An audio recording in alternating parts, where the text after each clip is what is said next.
An extemporaneous stop story by Marcus Lollius, proconsul of Gaul.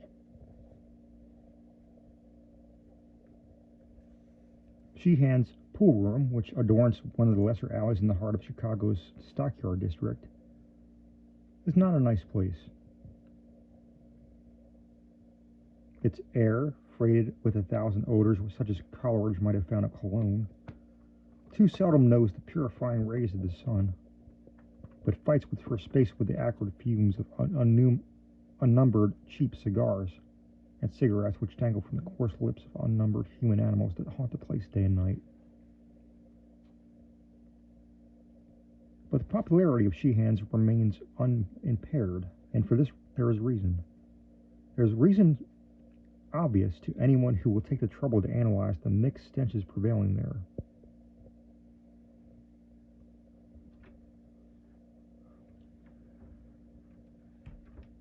Over and above the fumes and sickening closeness rises an aroma once familiar throughout the land, but now happily banished to the back streets of life by the edict of a benevolent government.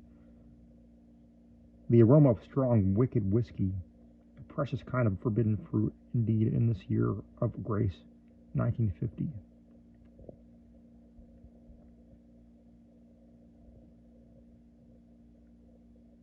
Sheehan's is the acknowledged center to Chicago's subterranean traffic in liquor and narcotics, and as such has a certain dignity which extends even to the unkempt attaches of the place. But there was until lately one who lay outside of the pale of that dignity, one who shared the squalor and filth, but not the importance of Sheehan's. He was called, quote-unquote, Old Bugs, and was most disreputable object in a disreputable environment. What he had once been had tried to guess, many tried to guess, for his language and mode of utterance, when intoxicated to a certain degree, were such as to excite wonderment. But what he was presented less difficulty. For Old Bugs, in superlative degree, epitomized the pathetic species known as the bum or the down and outer. Whence he had come, no one could tell. One night he had burst wildly into Sheehan's and foaming at the mouth and screaming for whiskey and hashish, and having been supplied in exchange for a promise to perform odd jobs, and had hung about ever since, mopping floors, cleaning cuspidors and glasses, and attending to 100 similar menial duties in exchange for the drink and drugs which were necessary to keep him alive and sane. He talked but little, and usually in the common jargon of the underworld, but occasionally, when inflamed by an unusually generous dose of crude whiskey, would burst forth in strings of incomprehensible polysyllables and snatches of sonorous prose and verse, which led certain habitués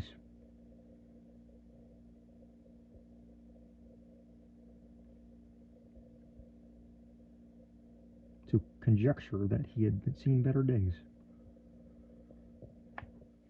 One steady patron, a bank defaulter under cover, came to converse with him quite regularly, and from his tone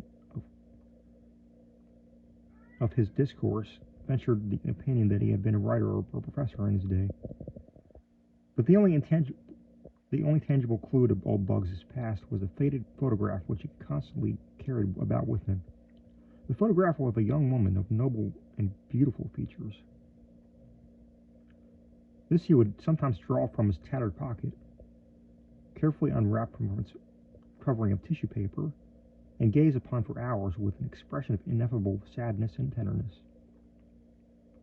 It was not the portrait of one whom an underworld denizen would be likely to know, but of a lady of breeding and quality, garbed in the quaint attire of 30 years before.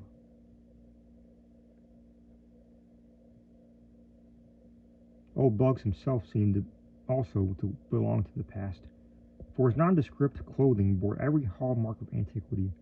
He was a man of immense height, perhaps more than 6 feet, though his stooping shoulders sometimes belied this fact. His hair, a dirty white and falling out in patches, was never combed, and over his lean face grew a mangy stubble of coarse beard which seemed always to remain at the bristling stage. Never shaven, yet never long enough to form a respectable set of whiskers. His features had perhaps been noble once, but were now seamed with the ghastly effects of terrible dissipation. At one time, perhaps in middle life, he had evidently been grossly fat, but now he was horribly lean, the purple flesh hanging in loose pouches under his bleary eyes and upon his cheeks. Altogether, old Bugs was not pleasing to look upon. The disposition of old Bugs was as odd as his aspect. Ordinarily, he was true to the derelict type, ready to do anything for a nickel or a dose of whiskey or hashish.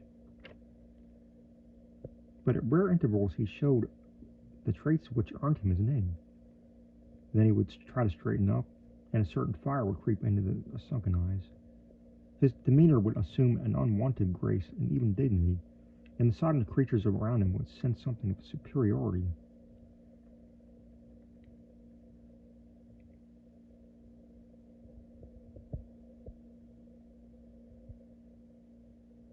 Something which made them less ready to give the usual kicks and cuffs to the poor butt and drudge.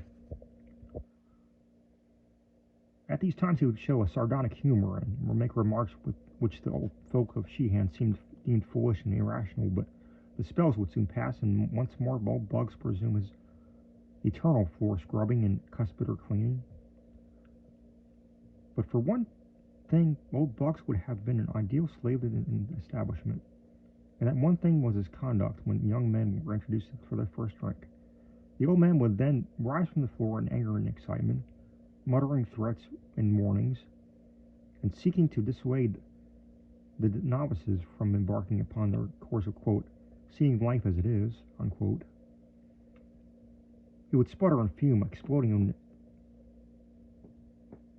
sesquipedalian admonitions and strange oaths, and animated by a frightful earnestness, which brought a shudder to more than one dark-racked mind in the crowded room. But after a time his alcohol-enfeebled brain would wander from the subject, and with a foolish grin he would turn once more to his mop or clean rag.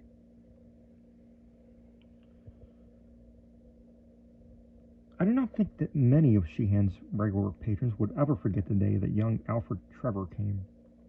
He was a rather, quote-unquote, find, a rich and high-spirited youth who would go, quote-unquote, go the limit in anything he undertook.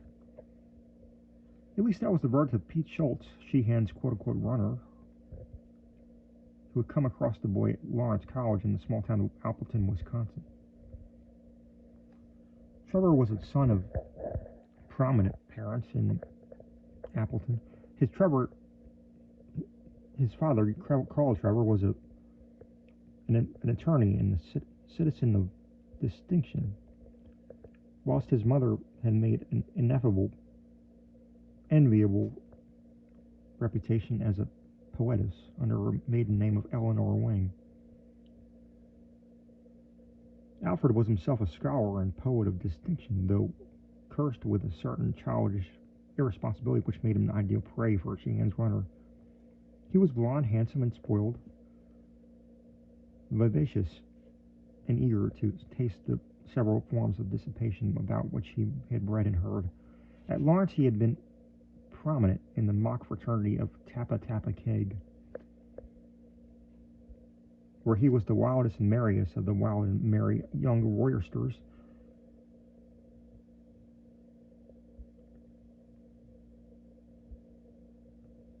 But this immature colleague frivolity did not satisfy him.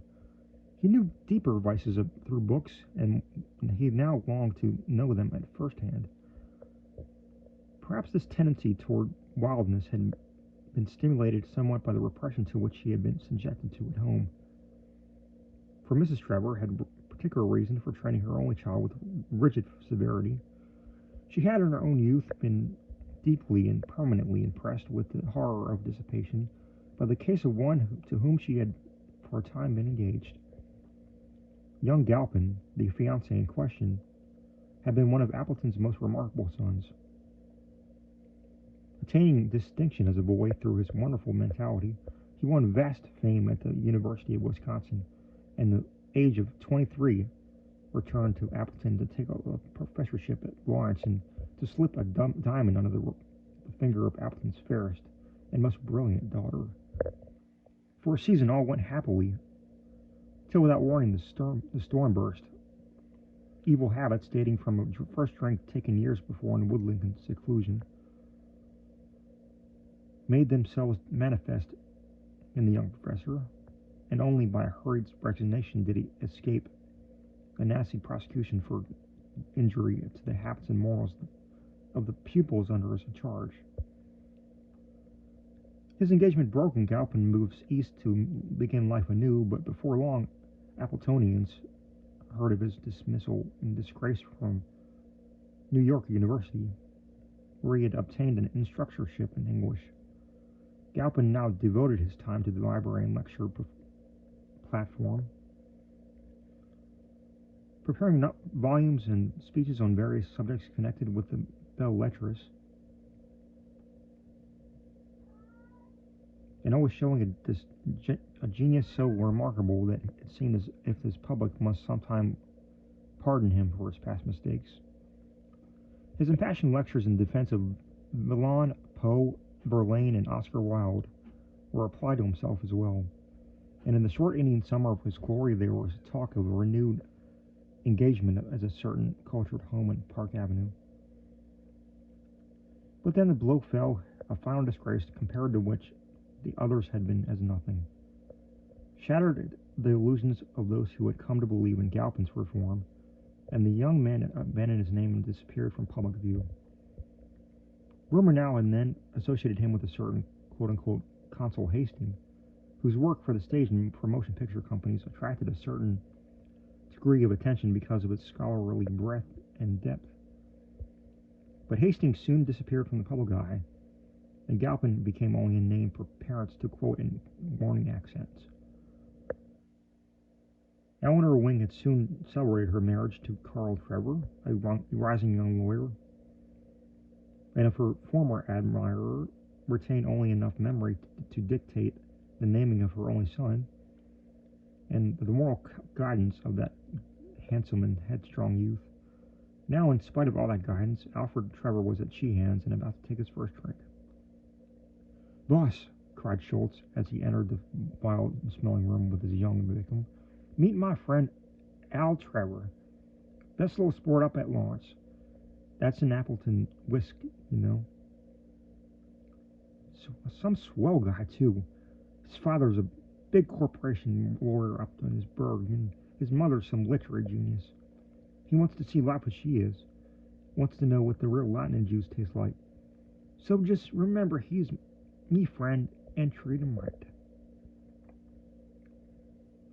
As the names Trevor, Lawrence, and Appleton fell in the air, the loafers seemed to sense something unusual. Perhaps it was only some sound connection with the clicking balls of the pool tables or the rattling glasses that were brought from the cryptic regions in the rear. Perhaps only that, plus some strange rustling and dirty draperies at the one dingy window. But many thought that someone in the room had gritted his teeth and drawn a very sharp breath.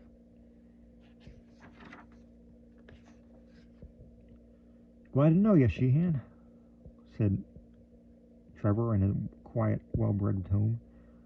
"This is my first experience in a place like this, but I am a student of life and do not want to miss any experience. There's poetry in this sort of thing, you know, or perhaps you don't know, but it's all the same." "Young fella," replied the proprietor, "you come to the right place to see life. We got all kinds here. Real life ain't a good time. Damn government can try to make folks good if it wants to, but it can't stop a fella from hitting her up when he feels like it. What do you want, fella? Booze, coke, or some other sort of dope?" You can't ask for nothing we ain't got.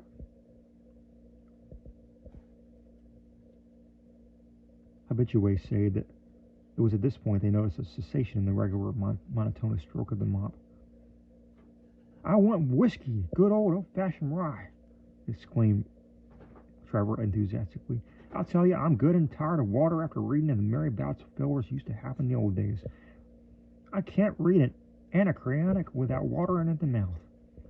And it's something a lot stronger than water that my mouth waters for. Anacreonic? What the hell is that? Several onlookers looked up as the young man went slightly beyond their depth, but the bank defaulter undercover explained to them that Anacreon was a gay old dog who lived many years ago and wrote about the fun that he had when all the world was just like she-hands. What is he, Trevor? Continued the defaulter. Didn't Schultz say your mother is a literary person, too? Yes, damn it, replied Trevor, but nothing like the old teen. She's one of those dull, eternal moralizers that try to take all the joy out of life. Namby-pamby sort. Ever heard of her? She writes under a maiden name of Eleanor Wing. Here it was that old Bugs dropped his mop. Well, here's your stuff, announced Sheehan jovially as a tray of bottles and glasses was wheeled into the room. Good old Ryan, as fire as you can find it anywheres in chai. The youth's eyes glistened and his nostrils curled at the fumes of the brownish liquid which an attendant was pouring out for him. It repelled him horribly and revolted all its inherited delicacy, but his determination to taste life to the full remained with him, and he maintained a bold front. But before his resolution was put to the test, the unexpected intervened. Old Bugs, springing up from his crouching position into which he had hitherto been, leaped at the youth and dashed from his hands the uplifting glass, almost simultaneously attacking the tray of bottles and glasses with its mop, and scattering the contents upon the floor in a confusion of odoriferous fluid and broken bottles and tumblers. Numbers of men, or things which had been men, dropped to the floor and began lapping at the puddles of spilled liquor. But most remained immovable in watching the unprecedented actions of a barroom drudge and derelict. Old Bugs straightened up before the astonished Trevor, and in a mild and cultivated voice said, "Do not do this thing. I was like you once, and I did like it. Now I am like this." "What do you mean, you damned old fool?" shouted Trevor. "What do you mean by interfering with a gentleman in his pleasures?" Sheehan, now recovering from his astonishment, advanced and laid a heavy hand on the old waif's shoulder. "This is the last time for you, old bird," he exclaimed furiously. "When a gentleman wants to take a drink here, by God, he shall, without you interfering. Now get the hell out of here before I kick hell out of you."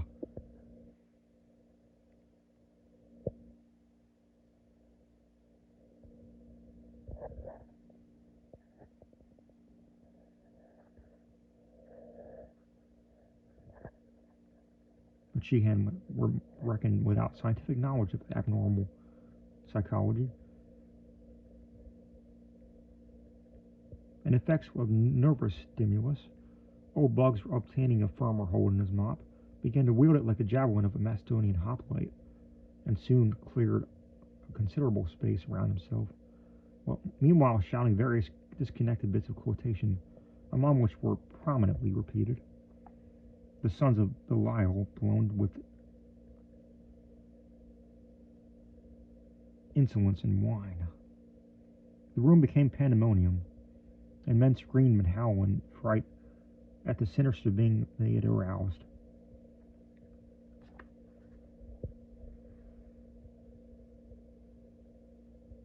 Trevor seemed dazed in confusion and shrank to the wall as if the strife thickened.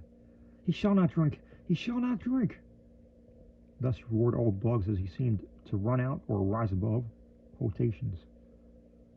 Policemen appeared at the door, attracted by the noise, but for a time they made no move to intervene.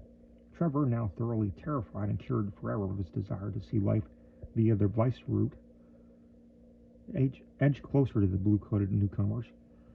Could he but escape and catch a train for Appleton, he reflected, he would consider his education in dissipation quite complete. Then suddenly old Bug ceased to wield his javelin and stopped still, drawing himself up more erectly than any denizen of the place had ever seen him before. Ave, Caesar, mortuitus te saluto, he shouted, and dropped to the reeking floor, never to rise again.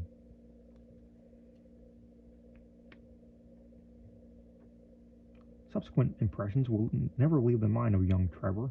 The picture is blurred but ineradicable.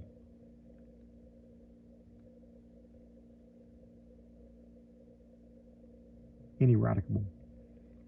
Policemen plowed a way through the crowd, questioning everyone closely both about the incident and about the dead figure on the floor. Sheehan especially did they ply with inquiries, yet without eliciting any information of value concerning old Bugs.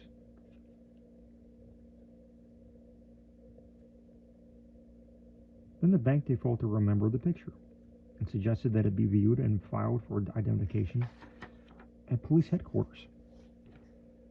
An officer bent reluctantly over the loathsome glassy-eyed thick foam and found the tissue-wrapped cardboard which he had passed around among others. Some chicken, leered a drunken man as he viewed the beautiful face, but those who were sober did not leer.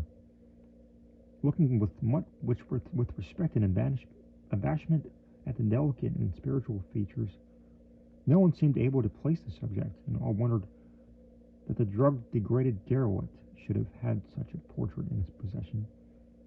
That is all but the bank defaulter, who was meanwhile eyeing the intruding bluecoats rather uneasily. He had seen a little deeper beneath old Bugs' mask of utter degradation. Then the picture was passed to Trevor, and a change came over the youth. After the first start, he replaced the tissue wrapping paper up around the portrait, as if to shield it from the sordidness of the place.